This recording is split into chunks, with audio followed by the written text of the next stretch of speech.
Aujourd'hui, dans nombre d'occasions, même les plus étonnantes, et sur à peu près n'importe quel sujet, répondre « moi, je sens ça de même » a un caractère à peu près aussi définitif que dans le temps dire « c'est la Sainte Vierge qui me l'a dit ». Le culte du ressenti est un mythe parce que ce que nous ressentons n'est pas coupé du monde qui nous entoure.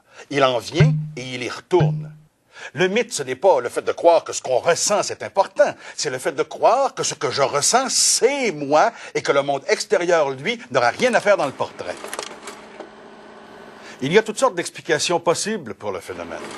Le règne de la pub, le culte des sondages, le manque de temps, l'utilisation systématique d'images hyper fortes, la nécessité de s'exprimer sous des formes de plus en plus brèves, le fameux « chacun son 15 secondes de gloire » de Andy Warhol, l'éducation basée sur l'expérience personnelle. Mais étrangement, le culte du ressenti ne semble pas déboucher sur une plus grande écoute des autres, bien au contraire. Allez lire nombre de déclarations faites lors de la commission Bouchard-Taylor, par exemple. Souvent, ce n'était pas du tout de ce qui se passe qu'il était question, mais de comment moi je sens ça. Ils s'en viennent ici, là. C'est pareil comme si je recevrais quelqu'un chez nous à souper et dirait « Hey, j'aime pas ton souper, je parlerai plus jamais ». C'est ce qu'ils font avec nous autres. Le culte du ressenti ne repose pas du tout sur l'individualisme, puisque l'individualiste reconnaît une valeur à la société. Simplement, il ne lui reconnaît pas le droit de le définir entièrement.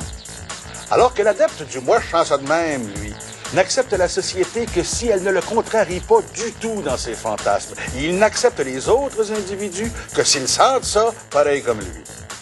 Pour l'adorateur du « moi, je sens ça de même », tout ce qui est pas comme moi, c'est de la chenoute.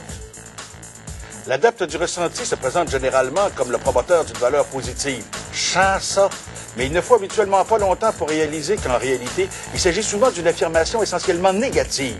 Essaye même pas de me convaincre. Le contraire du ressenti, ce n'est pas la froideur.